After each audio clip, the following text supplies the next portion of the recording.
Hi everyone, welcome to another episode of Eve Talk. I'm your host, delonewolf. There's actually been a pretty good rise in subscribers because Two Twins in Eve has been picked up by Eve News 24. So thank you very much for subscribing to the channel. And welcome to Eve Talk. If this is your first time, this is just a small chat I do about Eve Online whenever I feel like it. Although I've been doing it weekly for a few weeks now, I don't consider it a regular feature. I just do this whenever I feel like it. And usually I do a trade run into Dixie with some of the stuff I've managed to gather in the previous week. Check out the market details about it and then maybe talk about a topic if I have one.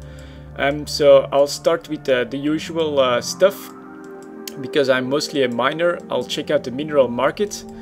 I haven't brought a lot of minerals with me this time because I don't plan to sell at this point, considering the changes that are coming.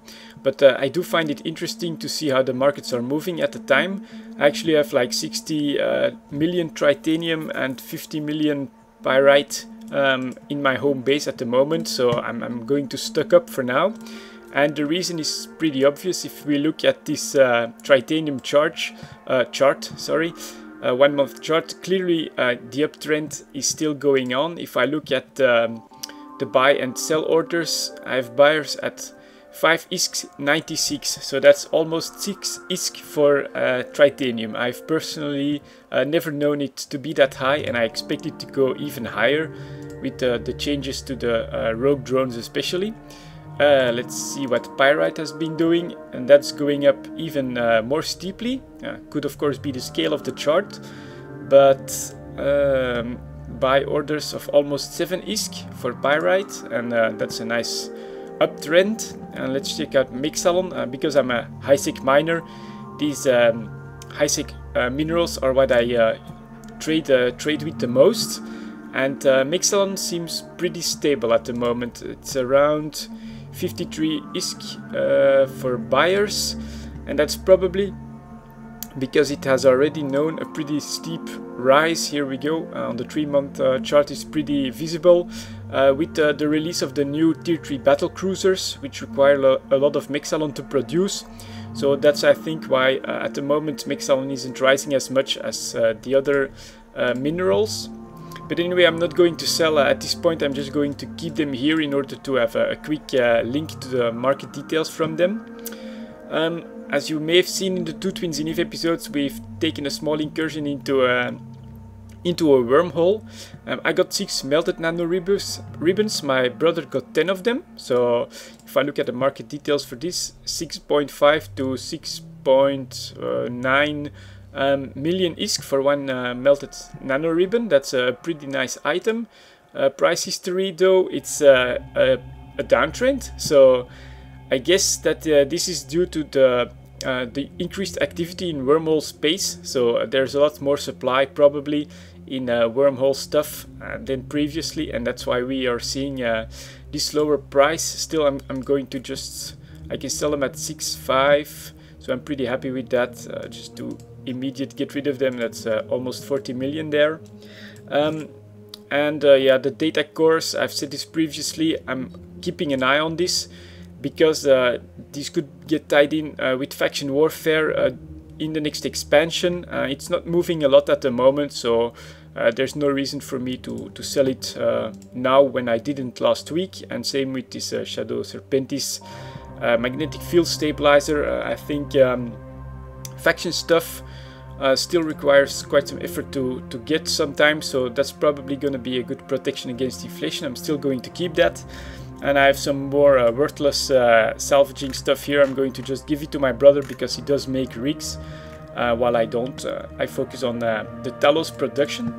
Talking about that, I've put up a sell order for the taloses last week for 88,250, which was just below other sell orders, but they haven't sold yet. Maybe a bit surprising, although, like I've said, the prices is rising enormously, so it might just have been too early. Right now, yeah, I've been undercut by 1, 2, 3, 4 different orders in in the station, amongst them a quantity of 12 taloses, so that's why it hasn't sold yet. Still, the uptrend is I think still going to happen, so I'm going to leave the order as it is. I'm hoping that they get picked up probably by the time the expansion hits. I think I might sell these at this price. Which brings me to the topic for today, which is the inflation that we are seeing, and I think why CCP is doing this. So maybe I'll just enter the captain's quarters for this part of the talk, just to get a different scenery than the station view. And there we go, I'm in the station. So from the economic lecture at FanFest, I got that it's actually CCP's aim to have an inflation of 3%.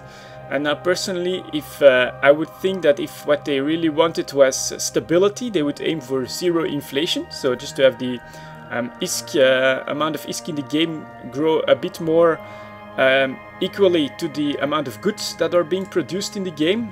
Let me just sit down if I can. Yep, there we go.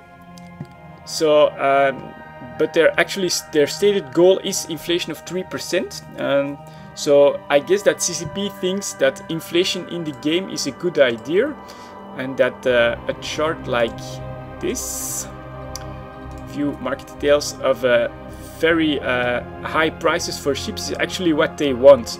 Now, I've read this in a few of the forum threads, and I kind of agree with this. The reason why they probably want to do this is to make the ships more expensive. Is actually for, I think the main reason is going to be at the current state of the game. Probably Jesus, I'm not really getting out of my words here.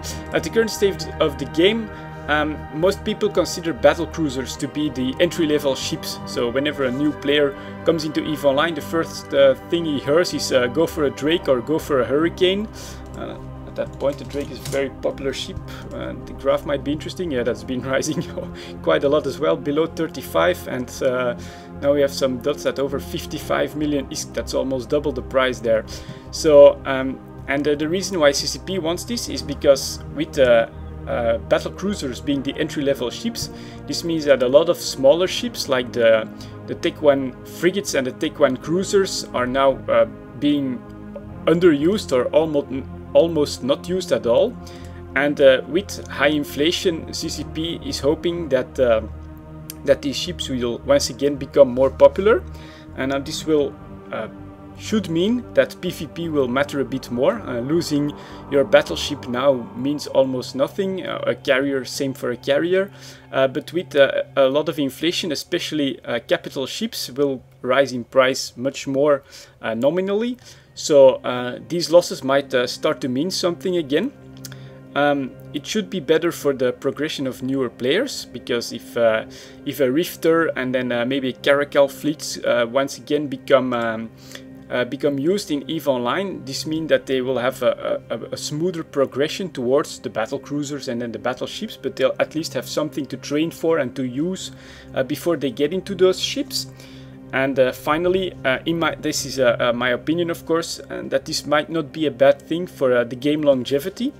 If the game has either runaway inflation all the time or an uncontrollable deflationary spiral, we've had deflation in the last few years.